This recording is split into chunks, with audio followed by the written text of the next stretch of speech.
All right, so Sally, let's talk about conference play, because the last time we spoke, you were in the preseason or non-conference portion of the schedule. Just through the first 4 matches, impressions of how the team's performed?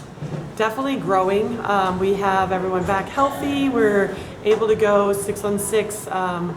This has been really good. Starting out the conference at App State and Coastal, that's a tough road trip for the East Division.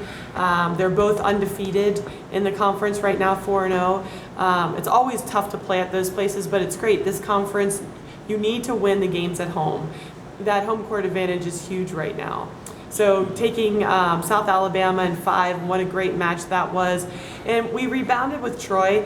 We just didn't get a lot of production out of our outside and our right sides of that match. But our middles played phenomenal. We did some really nice things. We grew as a team. So we continue to see our growth throughout the season.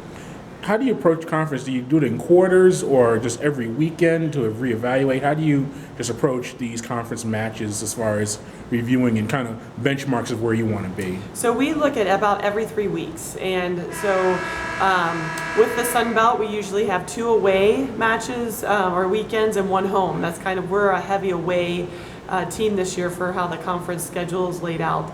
So we looked at App State and Coastal Carolina, and then home with Troy and South Alabama, and then on the road with Texas State and Arlington. So we look at all these teams are so different. Texas State is very interesting. They're the highest RPI team in our league, but Arkansas State just beat them. Arkansas State's looking very good. Coastal Carolina and App State played the Texas schools in 2 weeks, and so it's they play Arkansas State this weekend. So there's a lot. Every weekend is a challenging weekend for both nights. You don't really get a day off, and that's what's so great about the conference is anyone can beat anyone at any time.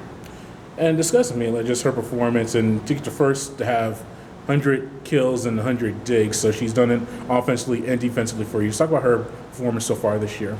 She's done a fantastic job of kind of being the go-to player for us in passing, hitting, serving, blocking. So she's doing it all. She's carrying quite a load, and sometimes teams will go after her, but she's really fighting to become that consistent player, no matter if she's the first person on a team's scouting report or the 3rd person. And so I think that's probably one of the biggest growth areas of our team is finding those go-to hitters and defenders. Lauren Bandera has really stepped up defensively, but if you look at our stats, our middles have done a fantastic job over the last couple weeks, and now our pins. Sydney Stroud has really just been a stabilizer for our offense. So if we can get 4 solid attackers in a match, we're winning that match. How about the recruiting for me? I think we talked a few years ago. You went to Finland, I think, one time for a recruit. So Bosnia for Mila. Yeah. So what was that trip like for you? What was the recruiting scenario when you were looking at her a few years ago? It was very interesting. I'd never been to Bosnia, and first just to know the history of the country and to see kind of that war between Bosnia and Serbia. There's still buildings with bullet holes all over them, and the bottom floors are condemned, but people are still living in the top floors. And so it was a very humbling and beautiful trip. Her family was very welcoming. The culture is very friendly. It was absolutely beautiful. But to see Mila and watch her kind of grow from a player in her club season there to what she's become here, and knowing that she still has another level, and that's what's exciting about her, is that she can be a dominant player in this conference. And then Campbell's been a contributor as well for you, and a younger player on the team. Discuss what she's been able to do for you. Coming in, so she graduated high school early and came in January, and that's the first time we've had that with our team. And that's just what worked out with her high school. She went to a smaller school. She was able to get her credits done early.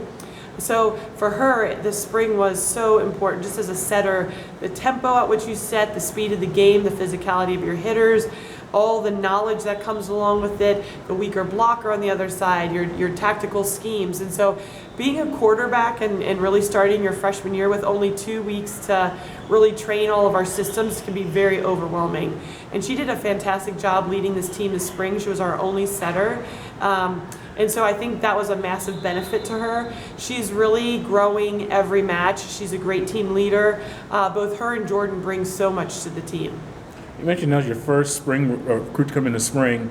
Are you gonna start seeing that more often? Because for the spring sports, usually the signing period is, was it October, November-ish of their senior year? So before the calendar turns to January, is that gonna happen more often, you think, that players are gonna sign early? And because you see it in football quite a bit. You definitely see it in But you're gonna start volleyball. seeing it in volleyball now? Yes. Probably the last 5 years has been a huge kind of jump for volleyball players, and it comes with pros and cons. You know, it's challenging because you're starting your freshman year in the spring semester, where a lot of schools don't have the initial freshman orientations and different things like that. So they're starting school just like a second semester freshman.